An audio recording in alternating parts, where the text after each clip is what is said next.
Hare Krishna. Good morning, dear devotees. Welcome to Radha Shanji's morning Srimad Bhagavatam.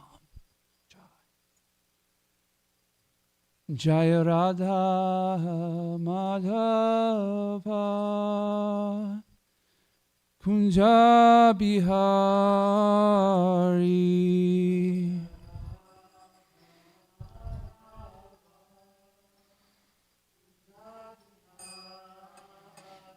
Jaya Radha Madhava Kunja Bihari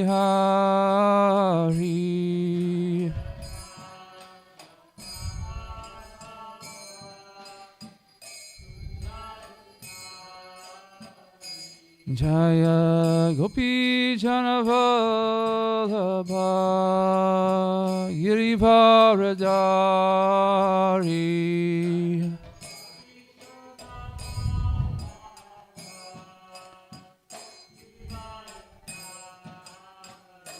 Jaya Gopi Janavallabha Girivaradari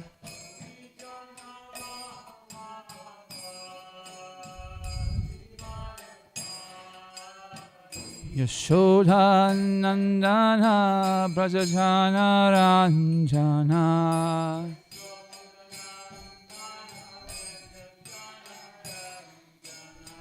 Yashoda Nandana Braja Ranjana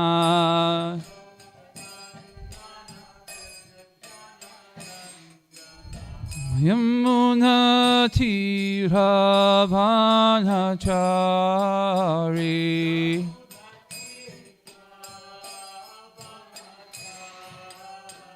Yamuna Tira Vanachari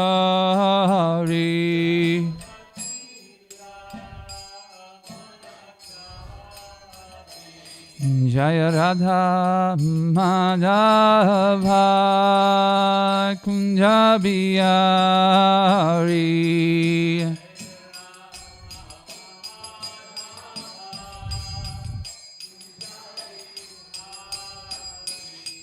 Jaya Radha Madhava Kunja Bihari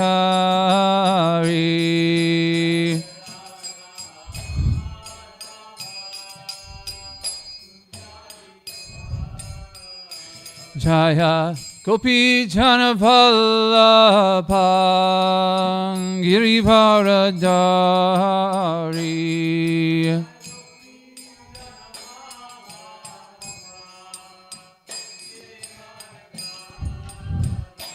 Jaya Gopi Janavallabha Girivaradari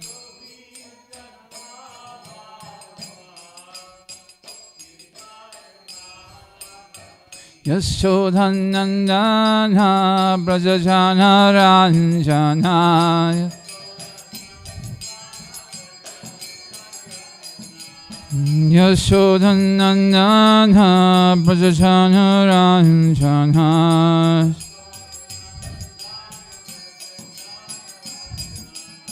Yamuna Tira Vanachari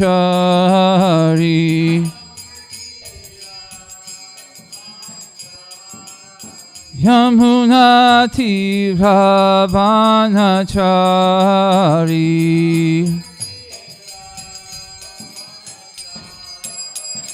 Jaya Radha Madhava Kunja Bihari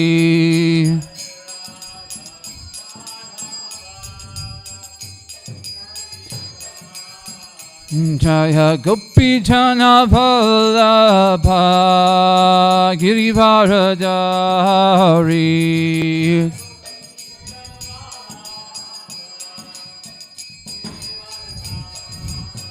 Yashodhanandana Braja Ranjana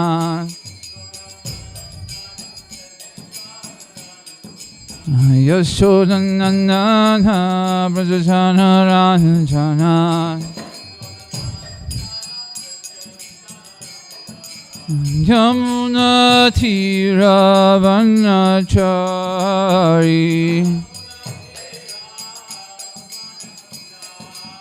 Yamuna Tira Vanachari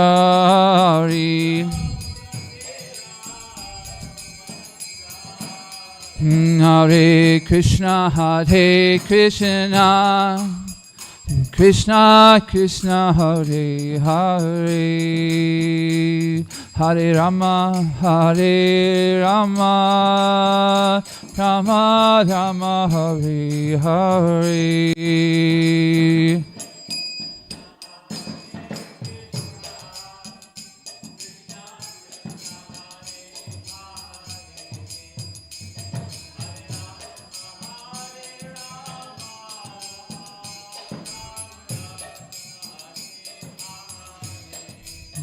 Hare Krishna, Hare Krishna, Krishna Krishna, Hare Hare, Hare Rama, Hare Rama, Rama Rama, Hare Hare.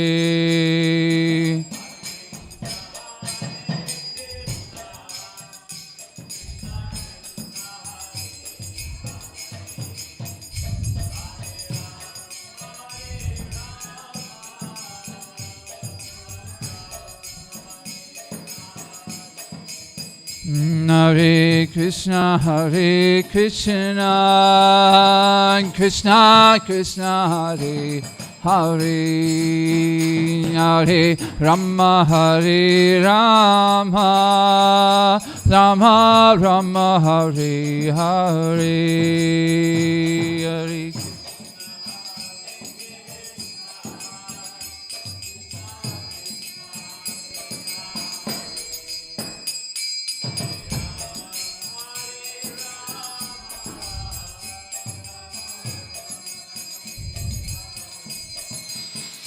Hare Krishna, Hare Krishna, Krishna Krishna, Hare Hare, Hare Rama, Hare Rama, Rama Rama, Hare Hare.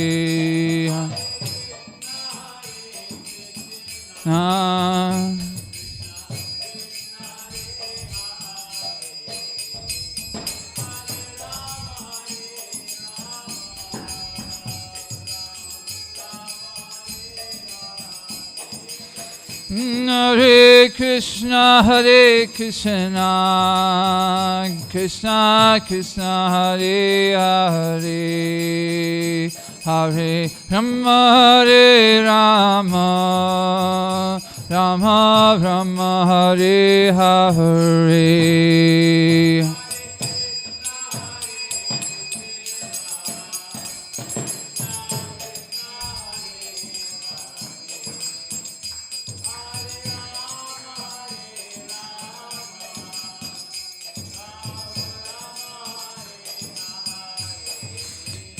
Jayo Radha Kalashanji, Radha Kalashanji, Sri Radhe.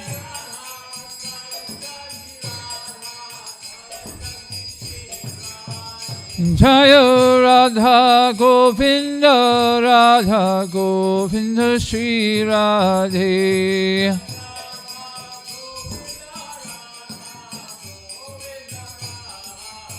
Jaya Radha Madhava, Radha Madhava, Sri Radhe.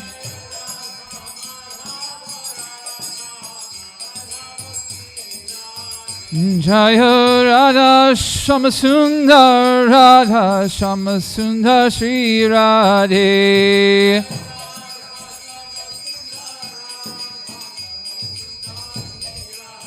Prabhupada, Prabhupada, Prabhupada, Jaya Jaya, Prabhupada, Prabhupada, Prabhupada, Jaya Jaya, Prabhupada. Prabhupada, Prabhupada Jaya Jaya Prabhupada.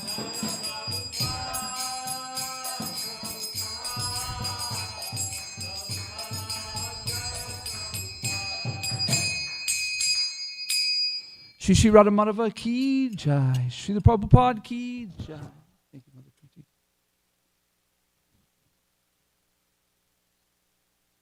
If you wouldn't mind,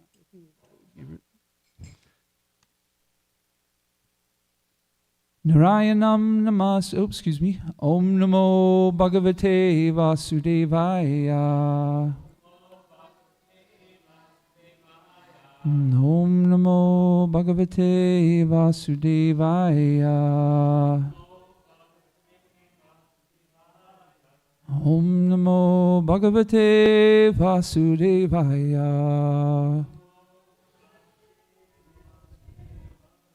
Together, please. Narayanam namaskritya naram chaiva narottamam devyam sarasvatim vyasam tato jayam udirayet nasta prayasha abreshu nityam bhagavata sevaya bhagavati uttamah shloke bhaktir bhavati naishtaki. Today we got quite a few verses. Do we have a mic ready to go? Yes, we do. So I'd like everybody to do 3 verses each. And if there's a time where it's kind of like the passing of the mic is a little slow, I might jump in and read a verse, okay? So just so everybody knows, to keep it rolling, because we got 1 through 36 today. Oh my gosh, we got a lot of names. Every word in the Bhagavatam is pure nectar. Just. Shukadeva Goswami said, by the womb of the girl brought by his father, Vidarbha begot 3 sons named Kusha, Karata and Rompada. Rompada was the favorite in the dynasty of Vidarbha. The son of Rompada was Babru, from whom there came a son named Kriti. The son of Kriti was Ushika, and the son of Ushika was Chedi.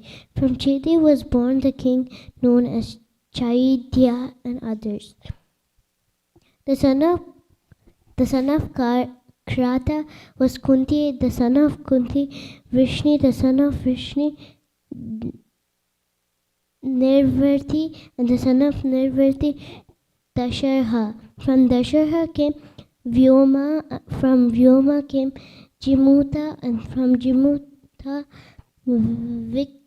Vikriti, from Vikriti Bhimaratha, from Bhimaratha came Navaratha, and from Navaratha came Dasharatha.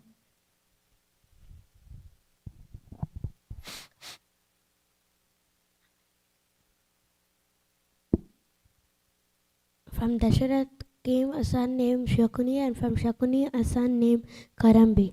The son of Karambi was Devaratha, and his son was Devakshatra. The son of Devakshatra was Madhu, and his son was Kuruvasha, from whom there came a son named Anu. The son of Anu was Puruhotra, the son of Puruhotra was Ayu, and the son of Ayu was Satwata. O great Aryan king, Satwata had 7 sons named Bhajamana, Bhaji, Divya, Vrishni, Devavridha, Andaka and Mahabhoja. From Bhajamana, by one wife came 3 sons, Nimlochi, Kinkana and Drishti, and from his other wife came 3 sons, Shatajit, Sahasrajit and Ayutajit. The son of Devavridha was Babru. Concerning Devavridha and Babru, there are 2 famous songs which were sung by our preceders, which we have heard from a distance. Even now I hear the same prayers about their qualities, because that which was heard before is still sung continuously. It has been decided that among human beings, Babru is the best, and that Devavrata is equal to the demigods. Because of the association of Babru and Devavrata, all their descendants, numbering 14,065, achieved liberation. In the dynasty of King Mahabhoja, who was exceedingly religious, there appeared the Bhoja kings. O King Parikshit, who can suppress your enemies? The sons of Vrishni were Sumitra and Yudhajit. From Yudhajit came Shini and Anamitra, and from Anamitra came a son named Nigna. The two sons of Nigna were Satrajit and Prasena. Another son of Anamitra was another Shini, and his son was Satyaka. 14. The son of Satyaka was Yuyudhanu, whose son was Jaya. From Jaya came a son named Kuni, and from Kuni a son named Yogandhara. Another son of Anamitra was Vrishni. From Vrishni came the sons named Sapalka and Chitrada. From Sapalka by his wife Gandhini came Akura. Akura was the oldest, but there were 12 other sons, all of whom were most celebrated.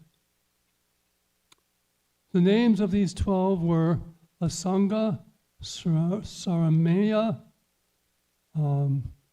Madhura, Madhuvir, Girdi, Dharmavrita, Sukarma, Shetapeksha, Amardana, Sachukna, Gandhamada, and Pratibahu. These brothers also had a sister named Sutara. From Akora came two sons named Devati and Upadeva. Chitrata had many sons, headed by Prithu and Vidarata, all of whom were known as belonging to the dynasty of Vrishni. Kukura, Bajaman, Suchi, and Kambala Brishi were the four sons of Anaka, and the son of Kukura was Vahini, and his son was Valoma. The son of Viloma was Kapotroma, and his son was Anu, whose friend was Tumburu. From Anu came Andhaka, from Andhaka Dundubi, and from Dundubi Avidyota. From Avidyota came a son named Punarvasu. Punarvasu had a son and a daughter named Ahuka and Ahuki respectively, and Ahuka had two sons named Devaka and Ugrasena.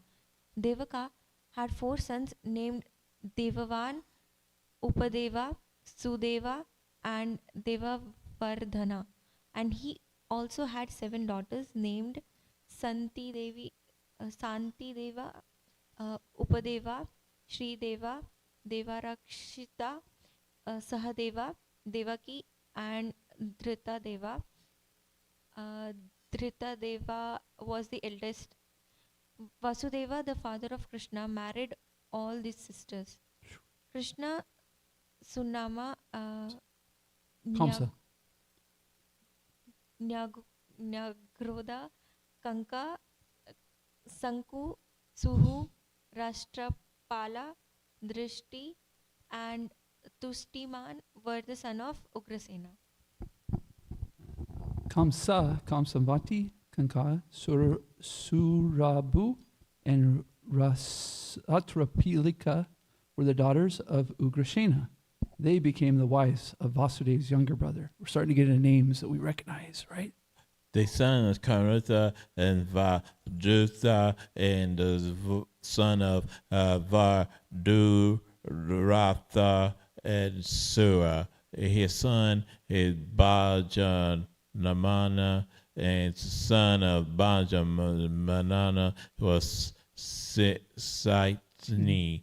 The son of Baja, the son of Boja, the Daka.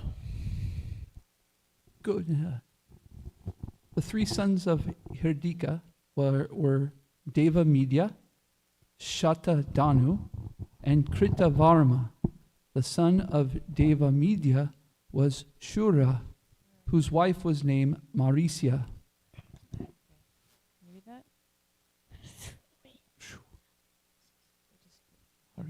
Through Marisha, King Shura begot Vasudeva, Devabhaga, Devashrava, and Anaka, Shinjaya, Syamaka, Kanka, Samika, Vatsaka, and Vrika. These 10 sons were spotlessly pious personalities. When Vasudeva was born, the demigods from the heavenly kingdom sounded kettle drums. Therefore, Vasudeva, who provided the proper place for the appearance of the Supreme Personality of Godhead, Krishna, who also known as Anakadundubi. The 5 daughters of King Shura, named Prita, Shrutadeva, Shrutakirti, Shrutsarva, and Devi, were Vasudeva's sisters. Shura gave Prita to his friend Kunti, who had no issue. Therefore, another name of Prita was Kunti. Once when Durvas was a guest at the house of Prita's father, Kunti, Prita satisfied Durvas by rendering service. Therefore she received a mystic power by which she could call any demigod. To examine the potency of this mystic power, the pious Kunti immediately called for the sun god. Whoa, can you imagine? Wow. As soon as Kunti called for the demigod of the sun, he immediately appeared before her, and she was very much surprised. Oops. She told the sun god, "I was simply examining the effectiveness of this mystic power. I am sorry I have called you unnecessarily. Please return and excuse me." The sun god said, "O beautiful Prita, your meeting with the demigods cannot be fruitless. Therefore let me place my seed in your womb so that you may bear a son. I shall arrange to keep your virginity intact, since you are still an unmarried girl."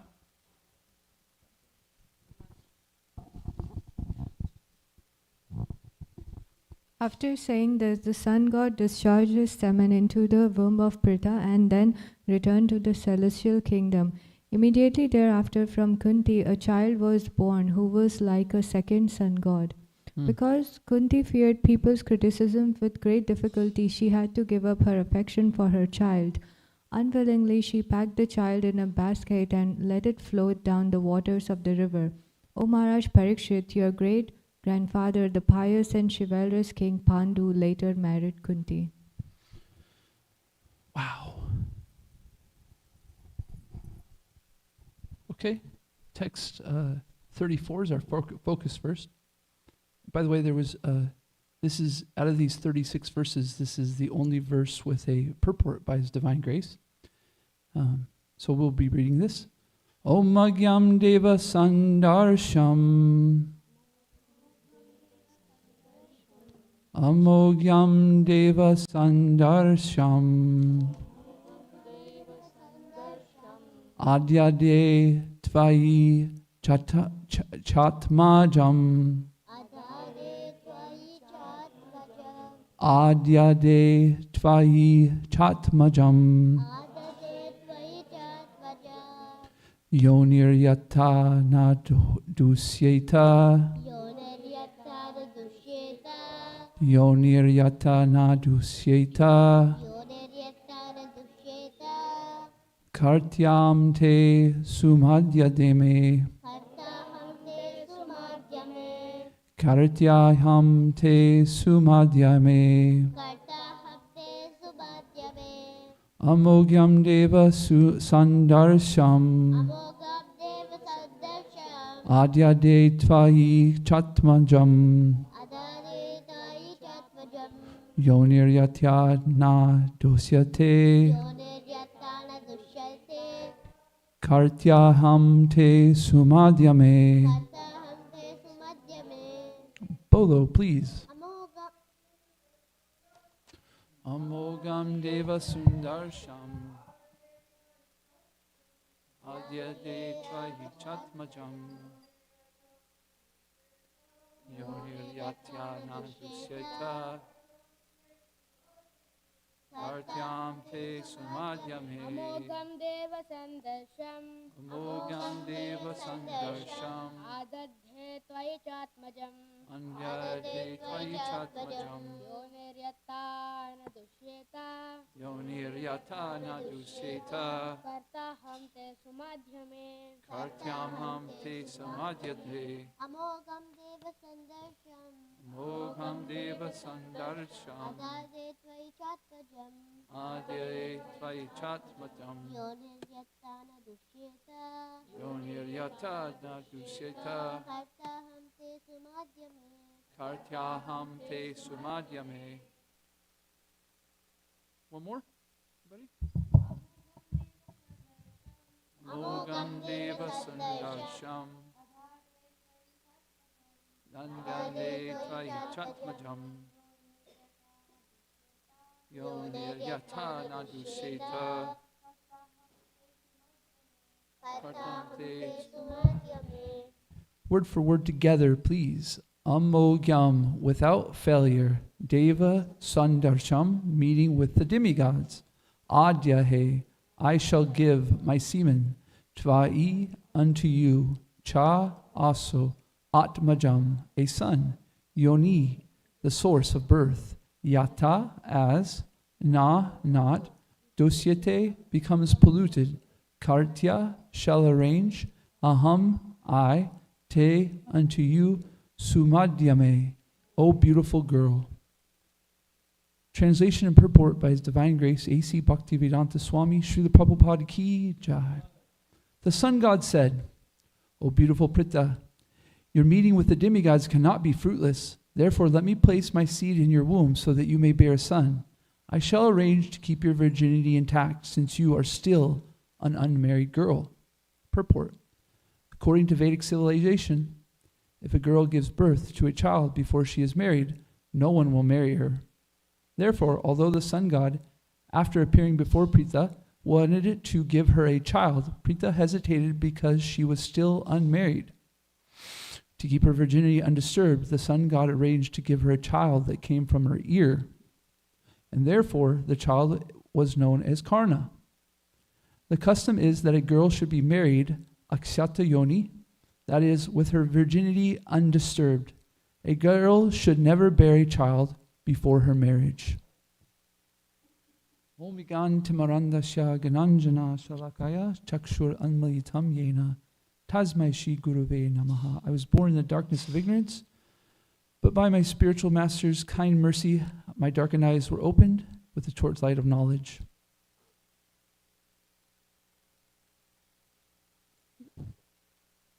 How old is Kunti in this story?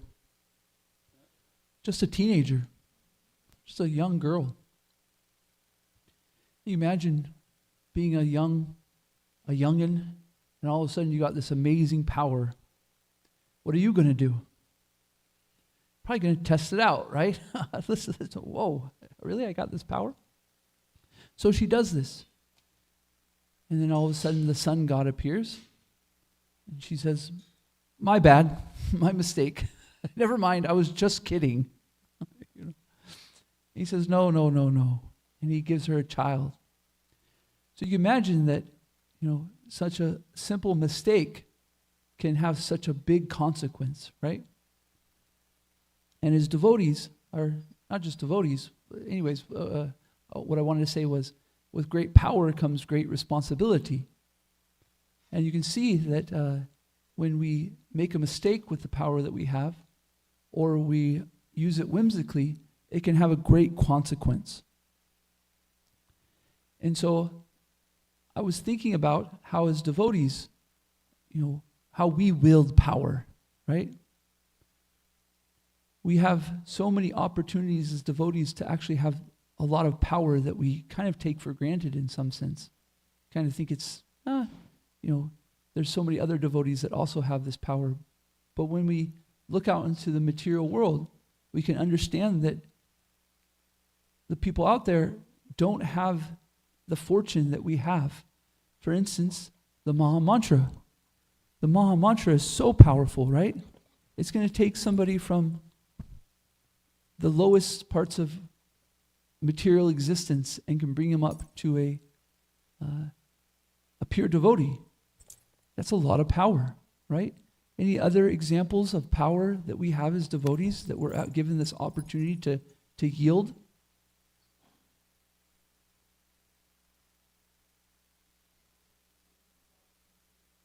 Yield, like we have an opportunity to use this power, this influence that we get through being devotees. What other power do we get? How about Gayatri mantra? The Gayatri mantra says that when you chant your Gayatri, you should be very focused. Because anything that you're desiring when you chant the Gayatri mantra, it has a chance to appear. Any other? Yes, please. You can just yell it out.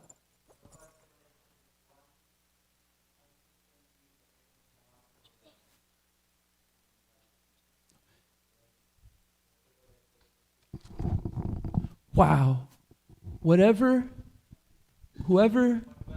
consistently for 12 years goes to morning program, whatever that person says will come true.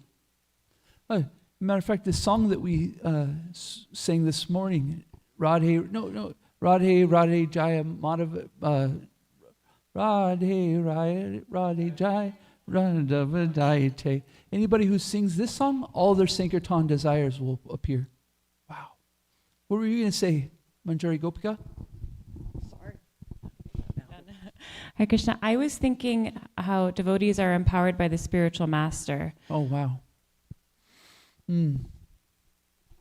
Yeah, through the spiritual master, we actually gain good qualities. We think that we're putting in so much effort and our austerities are coming through and we get these great qualities in our character, but actually it's because of our association with the spiritual master that we're getting good qualities. And with those good qualities, if you go out in the world, you'll know if you're working with people that don't have this kind of association, you're very quickly appreciated. Oh, wow, this person's so nice. Wow, you're so tolerant. And inside us as devotees are going, well, no, I'm not. No, I'm not. No, I'm not. Because we also get to see the spiritual master that's showing the quality that's so much better in us. So we think we're so small. But you go out to the material world, you go out to with materialists, and they're like in awe. Wow. How are you able to do this? I remember I was a router. I would route buses, and I was in an office, and it was three women and me, and the drama that was just around was just unreal. It was like so much drama, and I would just do my best to stay out of it. And after a while, the people, the bus drivers would come in and they would come to me because they liked how I did things. And that just caused me more problems because the other people got mad at me. I was like, wow, like I don't tell them to come to me, but anyways, so how about Shastra? We read the Bhagavad Gita. And how much power is in the Bhagavad Gita? It's unlimited, right? We're hearing Krishna's words. And some people, we can speak the Bhagavad Gita and change somebody's life. It's amazing, right? Matter of fact, I got a Bhagavad Gita about 21 years ago, and it absolutely changed my life. I read it in a week. I couldn't put it down, and it changed my whole trajectory. Srila Prabhupada's mercy. So, like Princess Kunti, in this sense, she's still Princess Kunti, we also have a lot of power, and we get to decide how we get to use it. And we need to make sure that we don't use it whimsically. We need to make sure that we use it in a way that is appropriate, or we can make mistakes or cause great harm to others. Who's the child of Princess Kunti here? Karna. Karna is a very interesting character in the Mahabharata. What is he known for? What was it? Archery and also charity. He's very charitable. He's known to have great qualities. He was only second really to Arjuna, pretty much. Arjuna was the only one who could defeat Karna. And Karna, being so powerful, being the child of the sun god and Princess Kunti or Queen Kunti, he had a lot of power. He had a kavacha, an armor that could only be broken with somebody who had 1,000 years of austerities or penance. And he was offered quite a few times, Karna, you're very good. Come to this side. Come to the Pandava side. You're stuck over there at the Kauravas, and they're not doing things right. Come over here. And each time he said no. Who were the people that gave him this warning? Well, Krishna once said, please come over here. Who else? Vishvadev? The sun god also, his father comes to him and says, hey, please, go to the side of Krishna. Go to the side of your brothers. Kunti asks him too, right? Kunti even says, please come over.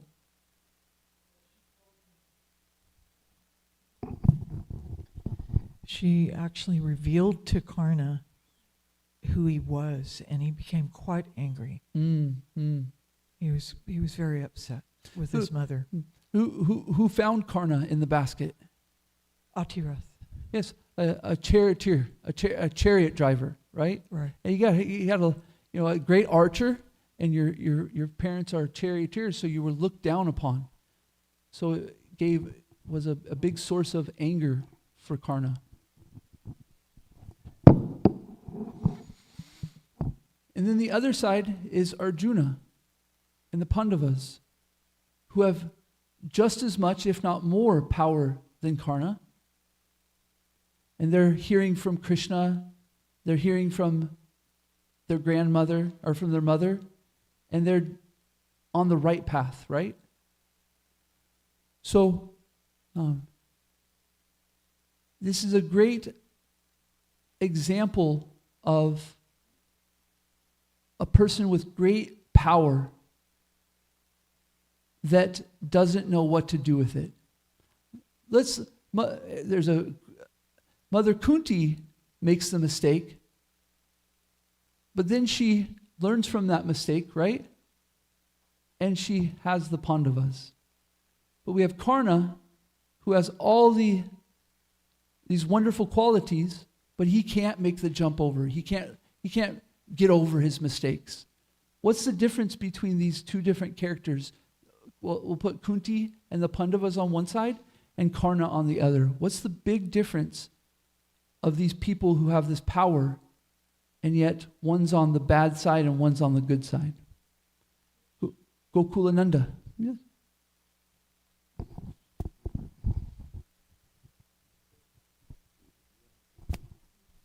Mother Kunti said just now, Krishna. Yes. I was thinking major difference between Karna and Arjuna was both were equally powerful archers, but Karna always wanted to be the best of all the archers in the world, whereas Arjuna wanted to give his best. He was non-envious. So their purpose in life. So Arjuna's purpose in life was to use his power for the service of Krishna, right? Why Karna just wanted to be the most. Any other differences? How about their association? Karna could not get over the fact that Duryodhana was so kind to him. Duryodhana friended Karna, and even when he was nobody in a sense, Duryodhana could understand that he was a great archer and brought him in. And Karna couldn't get over this. And so this is a great lesson for us that we need to be careful about our association. Srila Rupa Goswami in the Nectar of Instruction gives 11 verses. It literally takes 3 to 5 minutes if you just read his verses. And there's one instruction that he gives twice. Can you imagine? You're willing to give 11 instructions that will take somebody from a neophyte devotee to a pure devotee in 3 to 5 minutes, And there's one thing that you bring up twice. What is it? Do's and do not. Do give up the association of material-minded people. And don't, what is it? Give up the association of world-minded people or materialistic people. And I'm forgetting it, but it's the same thing, but the do. Yeah, it's give up the association of material-minded people in both of them. I'm forgetting right now. Anybody help me?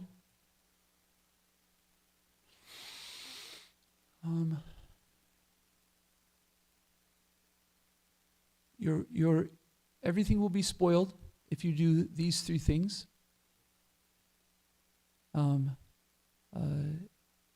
What is it, Gokulananda? Do you give it in English? So in verses 2 and 3, Srila Rupa Goswami says, give up the association of materialistic persons. And then in 3, he says the same thing. So how important this instruction must be that out of 11 verses, only 3 to 5 minutes, he says these things twice. Do give up the association of materialistic people. Don't associate with the materialistic people. So we can have all the availability to power. Krishna is full of all opulences, and one of those is strength. Sometimes people say power. And so by just associating with Krishna and his devotees, we will gain power. We will get influence. But how we use it is very important. And how we associate with people will determine how we use that influence. And so we should audit and understand who are the people we're giving association to. Association sometimes I think is misunderstood in some ways. Because sometimes we think association is just the people that we are around. Remember, do you guys remember this saying that the Christians said for quite some time, what would Jesus do? WWJD. What would Jesus do? You guys remember this? Back in the 90s and the 2000s? I thought, wow, this is a really nice thing, you know? So that association they would give is, what would Jesus do? And therefore, what should I do? I would change it a little bit. I would say, what would Jesus want me to do? Because if you're saying, what would Jesus do, you're trying to put yourself in the shoes of Jesus, which is, thank you. You can turn it off. I can't turn it off. I mean, I could if I got up, but there we go. Yes. So our association can be, what would Srila Prabhupada want me to do? How would Srila Prabhupada appreciate it if I acted in this way? And that's association. The people who you look up to, the people that you think about and how they change your behavior is your association. You connect when you eat as prasadam because of Srila Prabhupada. You think about how you're going to act in the temple because of the association of Srila Prabhupada. If we start to act in a way where we're thinking about what we do in the world because of this materialistic person, then we're taking association that can be very hurtful. For instance, I'll give you guys an example of me. For quite some times I was interested in, and I'm still in what's this thing called life coaching. And there's a very strong personality named Tony Robinson. And he's very powerful, very, very powerful person. You listen to him, and man, you hear. After a little while of listening to him, I was very convinced that he's read Srila Prabhupada's books and he's stealing from him. I'm not kidding. Like some of these life coaching things is they bring principles out of Bhagavad Gita and Srila Prabhupada's books and they use it for a materialistic way. However, they want to do it like philanthropy work. They want to help people. I want to help you become the best version of yourself. And you can, make this money and you can impact people and this and stuff. And so I remember I started to, when I was listening to him for so much, I would start to think about, what would Tony Robinson, or how would he look at it? And so after a while, I started to go, wait a minute, is this association that I want to do? Do I want to see the world through Tony Robinson's eyes? Or do I want to see the world through Srila Prabhupada's eyes? See, what we hear determines how we see. What we hear determines the lenses that we have. If you want to be a doctor, you go to doctor for 12 years and you hear about being a doctor, and all of a sudden you see life as a doctor. And that doctor has a lot different of a vision or how they see the earth more than the lawyer. The lawyer will go through life and they'll hear about it and they'll look things as a lawyer does. Maybe if they're this certain lawyer or that certain lawyer, they're looking for different opportunities, how to find people that they could help in certain ways. So similarly, when we read Srila Prabhupada's books, he starts to give us a lens by which we can see Krishna in this world. And that's the association we want. That's the way we want to hear. That's the way we want to see. So our hearing will affect our seeing, and this is the association that we want. And we don't want to be like Karna, who he has such power, such influence, such an ability, but he just can't turn the corner because he's attached to his association of seeing things like Duryodhana.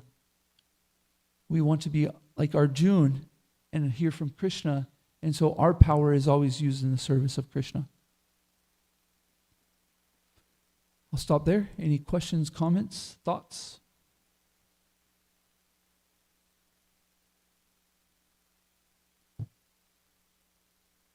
We talked about association. We talked about power, influence. We talked about hearing and how you hear. Yes.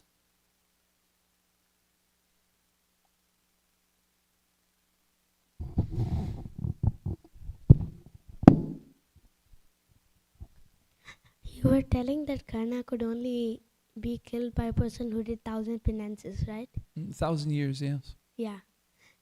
Arjuna and Krishna were Naranarayan rishis in their previous lives. Narayan Krishna Rishi. incarnate. Yes. And then there was this demon, I forgot his name. Yeah. Gokulananda has it. Sahasa Kavach, right? Yeah. He did penances for sun god and then asked him for 1,000 armors. Oh, wow. And then he said, anybody who did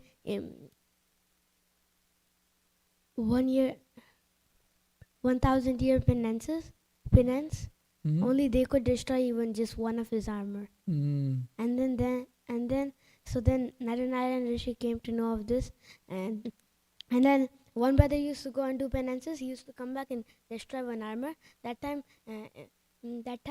that demon used to kill him.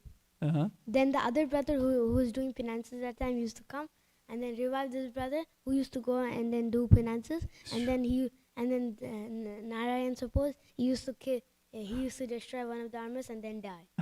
Like that. And then they destroyed 999 armors.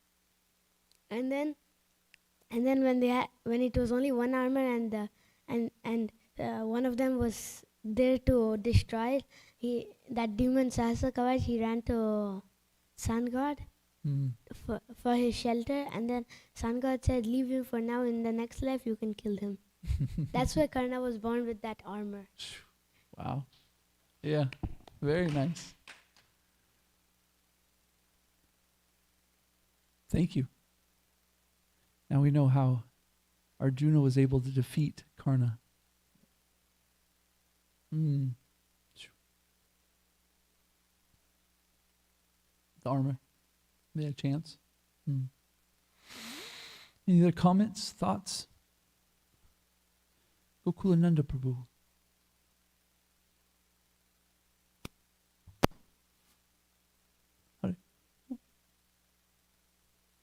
Full of enthusiasm. Thank you. Really appreciate. Thank you. So when you made the point about devotees getting some powers, I always remember this particular reference from, I think, Chaitanya Charitamrita. There is a story of Rasikananda. His disciples, they would always see one yogi from a nearby village who used to fly in the sky. So they would come and report this to their Guru Maharaj, Rasikananda.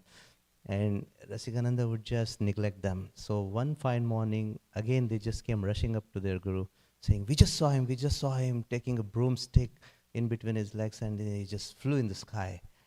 And this time, Rasikananda, he said, I just had with you guys. So he was brushing his teeth with the neem stick. So neem stick he takes, holds in between his legs, and zoom, he goes in the sky, comes back, and then hands over the stick. Just chant Hare Krishna, you will get all these powers, but devotees are least interested in these powers. Wow. So connected to this point, Jananiwas Prabhu one time in Bhagavatam class, he mentioned this. He spoke about a yogi in Vrindavan who had left his house and everything in pursuit of absolute truth. But in the process, he happened to practice Ashtanga, and he possessed one particular siddhi that he could transform himself into any form. So, but he got succumbed to Maya, allurements of Maya. And then in the process, he would just become a monkey. He would go to the banks of Yamuna, climb a tree, and he would just watch women bathing naked there. So one particular day, as this particular thing works, he forgot how to get back into the human form. So for almost a decade or so, he remained in the body of a monkey. And just before dying, he came back to his form, and he revealed that to his colleagues. So this is how is a lesson for the practitioners on the path of Krishna consciousness, that if at all we get any powers like this, we still have those conditionings, like the gross siddhi we talk about, the mobile phone, and there is so much of nonsense available. We can easily get succumb to that nonsense. So imagine getting the mystic power. What would happen for a person like me, conditioned so like me. Great points. Thank you so much. Kripamoya Prabhu. Hi, Krishna, Nanda, Braja. Thank you so much. Hi, Krishna. For your So class. nice to see you. So nice to see you. Glad to be back. I really appreciate your point, the WWJD, and how you transferred it over to what would Srila Prabhupada want me to do. I'm just wondering, maybe in your own devotional life experience, do you have any examples of when you thought like that? Like, what would Srila Prabhupada want me to do?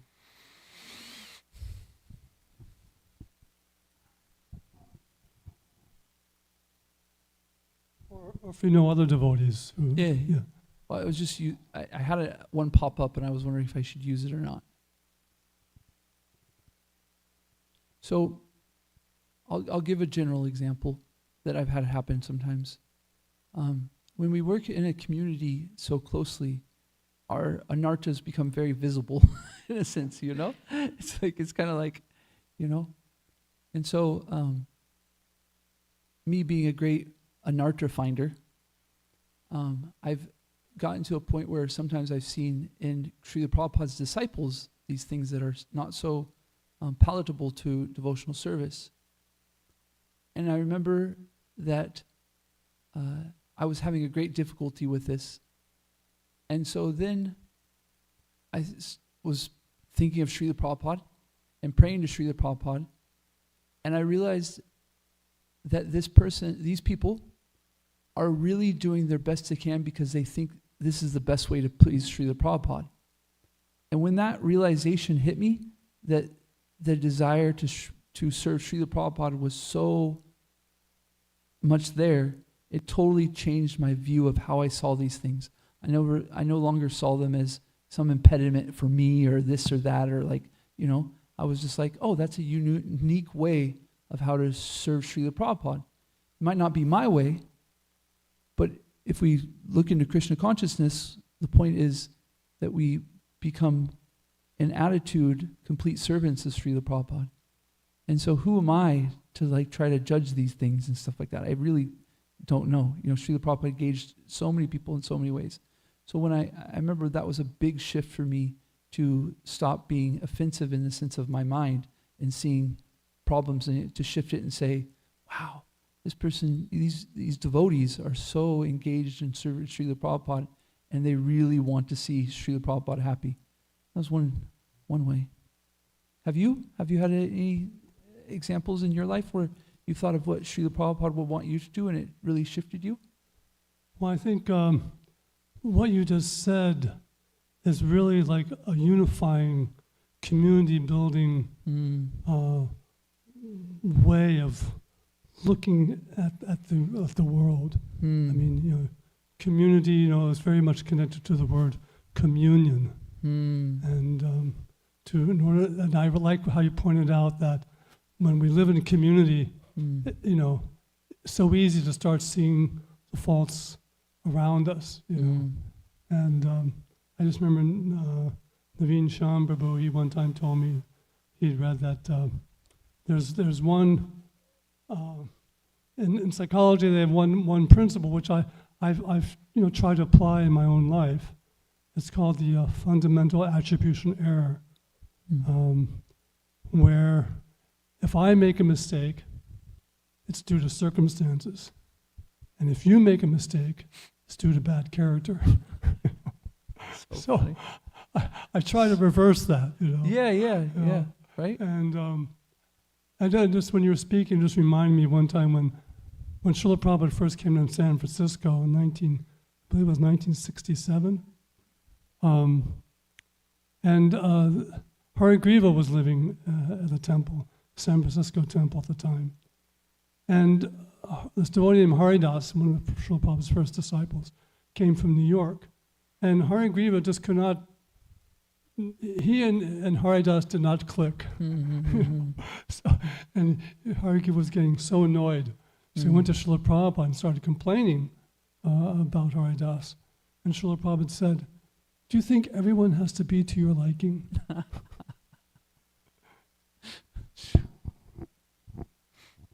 Thank you so much. I appreciate that point. I sometimes look at material nature is so strong. Unless we're on a platform of pure devotional service, she's gonna get us every once in a while, right? She's gonna best us sometimes. And I know it happens to me. So if I see somebody get bested by material nature sometimes, it's like I'd rather be compassionate to them than think about how they're not able to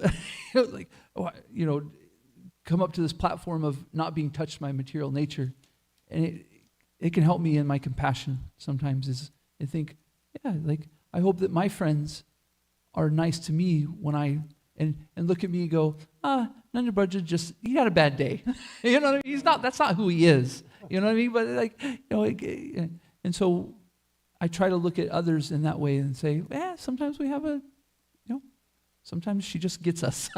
You know what I mean? So it's okay. I know you. I know that that's not who you are. I know that, it can be a nice way to be compassionate to ourselves and to others. And I think that's pleasing to Srila Prabhupada, that we have that cooperate type of spirit, community building. Yeah, and I think just to add to what you just said, I think, talking about, like Srila Prabhupada said, you'll show your love for me by how you cooperate. So what you said earlier, if we try to understand that everyone's intention, we may not agree with the way they're going about it, but their intention is to please Srila Prabhupada. We can honor that. And that's very beautiful. Thank you for sharing that. I was thinking about that. We can try to have that vision, try to see from Srila Prabhupada's eyes, try to see that compassion, or from Krishna's eyes.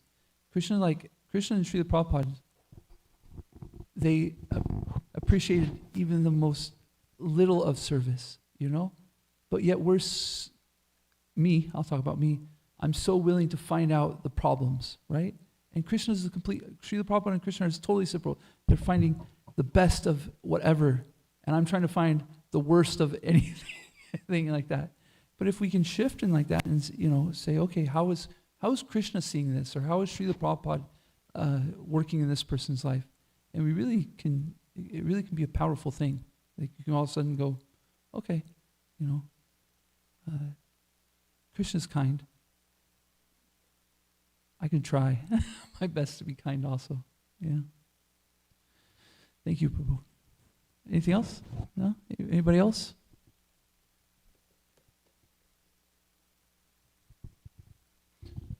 Bhagavatam, Prabhu? in warfare, there's the armies always try to divide it up, the good guys and the bad guys. Yeah. But in this Mahabharata, in the Battle of Kurukshetra, we seem to have good guys working for the bad guys and bad guys working for the good guys. Like Karna was a good guy. Bhishma Dev was so good. So how do they stay good when they're fighting for the purpose of evil? It's said that history is written by the winner.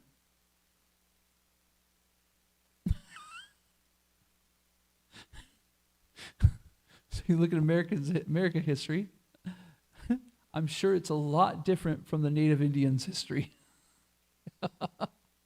If we had our history books written by the Native Americans, it'd be a lot different perspective, right? So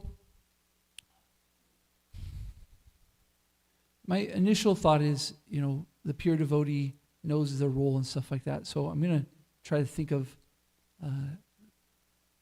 how to make it practical.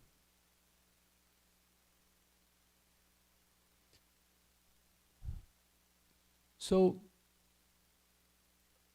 we can, what is it? The road paved to hell is paved by intention. Is that the word? By what? By good intentions, right? So we want to put value in good intention. It is important because Krishna will see our good intention. But how it manifests is also important, how it looks externally. And often how it manifests externally depends on the association and the environment we're in.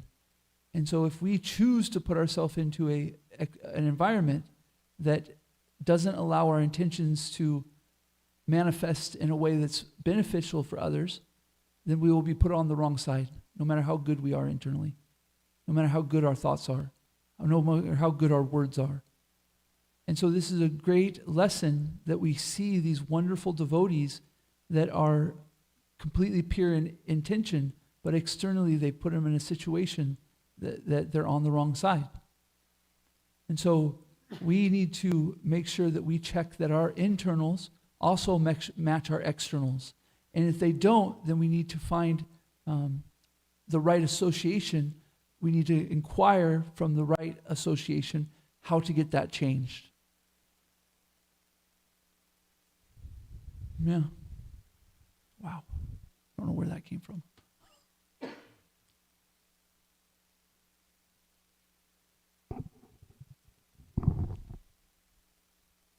Thank you, Mr. Bhagwan Prabhu, for bringing that up. Do we have time? Yeah, we have a couple minutes. 9 more minutes, actually. We're like okay. 7 more minutes or something. Yeah. Mother Sita, she narrates this particular story to stress a point how dharma is never black or white. It depends on time, place, and situation. So there was this Brahmana who never spoke lies in his life. He always spoke truth. And long story short, his kingdom, the king of that kingdom waged a war with the neighboring king, and he lost the war. And the enemy soldiers were behind him, so he happens to come to his place, seeking the shelter. He said, "Hide me, hide me." So he said, "Okay, you go hide there." So he goes, hides, and then when the soldiers came up to him asking, "Have you seen your king?" Because now he can never, he has never spoken lies in his life, so he doesn't want to. He thinks that's the irreligious thing, so he points out to the place where he was hiding, and that's how he gets killed. The king gets killed. And after his death, when he is brought to Yamraj and he's destined to go to hell, he asks this question, "I never spoke lies, I was so religious." And then Yamraj answers, Mother Sita is quoting Yamraj, that the dharma is not just in and of itself as dharma. It depends on the dependable factors like time, place, and situation. In that particular situation, for him, the dharma would have been to speak the lies. So as we see in Mahabharata also, Yudhishthir Maharaj, his chariot used to be always flying in the, it was always above the ground level. But as soon as he spoke the lie, they say because he spoke the lie, it came on the ground. But actually it wasn't so. Acharyas explained because he hesitated to follow the instructions of Krishna to speak lies. That's why his chariot came down. So the major lesson coming out of Mahabharata, you see, as Mishra Bhagwan said, all these dharmas like Karna happened to be religious, showing the good quality of charitable and so on and so forth. Everybody has bad dog and good dog. So degree varies. So Karna had probably more bad dogs in him. He was a demon from his past life, but there was this amsha, energy coming from Surya that gave him a chance, basically. So most of the people, they always try to paint him a hero, even better than Arjuna, but it is not so. So many such characters like Bhishma, all these dharmas reflected by these characters, they are individual dharmas or partial dharmas, but Krishna, by giving Bhagavad Gita, stressing here, saying that Sarva Dharman Parityaj, give up all those religions, and the topmost religion is to surrender to Krishna. So all the contradictions of Mahabharata are resolved in Krishna. That's the bottom line. That's a great point. Okay, last one. I did make a mistake. It's 8:40. Last one. Go ahead. So just to add to what Gokulan Prabhu just mentioned, I heard in Gaurang Darshan Prabhu's classes, pure devotee is one who accepts the will of the Lord, which may be against all the societal rules. For example, when we look at Bhishma Dev, it appears to us that, he was the grandfather of the Kuru dynasty, and then he was the eldest person. He was supposed to uphold Dharma, protect Draupadi, protect Pandavas, but he didn't do it. But that was will of Lord Krishna. He has to enact that role. So when he was talking about surrender to Krishna, sometimes we have to surrender to will of Krishna even though it's against all the norms. So like Prabhu was telling, like Krishna says, Sarva Dharman Parityaja. So we have to give up all the society norms or standards. If that is, if suppose Krishna's will is against all those, we should be ready to give up. I guess Bhishma Dev was an embodiment of pure devotee because he knew the whole world. And even now, even in Kali Yuga, a lot of people try to blaspheme Bhishma Dev because he didn't stand up for the truth. But he was ready to go through all those because he wanted to align himself with the will of the Lord. So that was something Gaurang Darshan Prabhu was telling about surrender. So we'll end here. We talked about Queen Kunti. She has this great power. She makes a little mistake, but because of her surrender to Krishna, she overcomes this. This mistake becomes, nothing in her path to serve Krishna. But we have people like Karna, who also have so much power, but because of bad association, they can't overcome and be on the right side. So let's make sure that we have our right association, that we think about our association, audit our association, and surrender to Krishna and perform devotional service and chant Hare Krishna. Srimad Bhagavatam ki jai. Srila Prabhupada ki jai. Gaura Pramanande Hari Hari Bol. Vanchikalpatrubhyascha. Kripa Sindhubhyevacha Patitanam Bhavanebhyo Vaishnavebhyo Namo Namaha. Antikoti Vaishnava Vrinda ki jai.